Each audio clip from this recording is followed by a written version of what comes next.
Okay guys, this week is so much easier than last week. If you had any frustrations with last week, should be good this week. It's a lot more simple.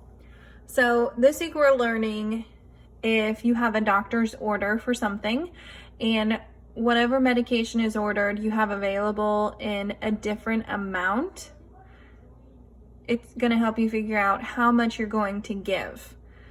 There are a couple rules that you need to remember first.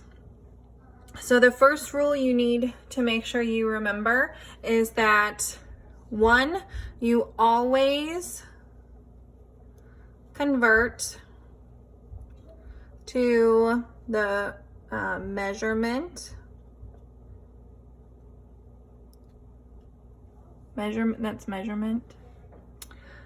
available.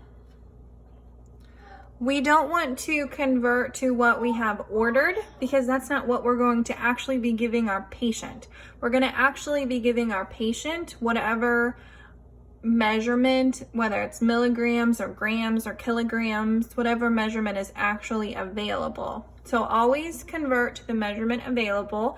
And if you're converting to different measurements, that's where last week came in.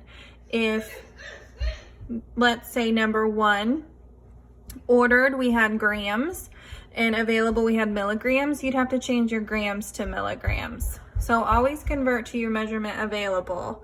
2, you always have to have like terms to proceed. Like terms to proceed. So what this means is we can proceed with this problem because we have milligrams and milligrams. Again, if we had grams here and milligrams here, we'd need to make sure we're changing our grams to milligrams. And once we have like terms, then we can go ahead and proceed with our D over H. Okay.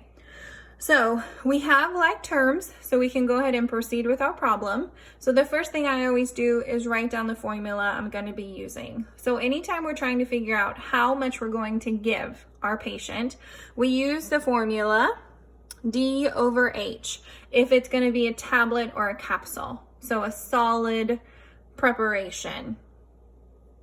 So our D, remember, stands for doctor's order.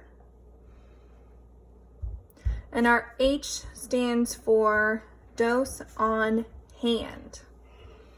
So we can see here our doctor's order is 0.25. Our dose on hand or dose available is 0.125. So 0.25 divided by 0.125 is 2. So now we need a label. You need to make sure you're labeling this correctly.